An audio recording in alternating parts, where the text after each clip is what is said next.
过来消息哦，来看刑事长抓到一个诈骗集团，主嫌是利用电商来做暗藏，利用滥用开真侪假的口罩，为互境外诈骗机房来使用，嘛甲境外诈骗集团合作，对咱国内民众投资诈骗，被害人的损失是超过1亿7千万。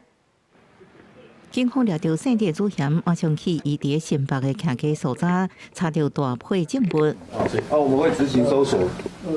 警方调查姓地主嫌为去年初开始，我来借口设公司做掩护，实际上是请员工用人头门户大量建立赖销户，搁为互境外诈骗机房。另外一方面，也甲境外诈团合作，建立投资群组，吸引被害者加入，搁用投资黄金虚拟败者为术，营造短期获利的假象。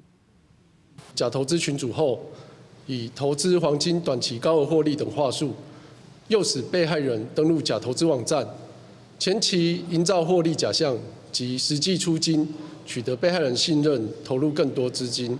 并透过车手佯装币商与被害人面交。警方指出，目前清查被害者内底大部分是女性，其中包含小资族以外，有3是财力真高的高资产族群。为促进对方除了继续关心以外，也会送高级介绍真悬的精品，来吸引被害者投资更加侪资金。不是一次就投入大笔资金，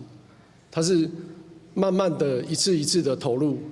这过程会比其他小资主还来得长，所以它是算针对高资产的民众。有刻意的长期经营。警方今年初开始启动3摆查缉，查到犯嫌总共16人到案，高说服被害者报案，阻止财产扩大。目前已经知有23个被害者财产金额超过1亿7千多万。专案依照诈欺犯罪防治条例甲洗钱防治法者的罪嫌，移送台中检方侦办，包含姓地主嫌甲2个水房干部已经被法院羁押。记者综合报道。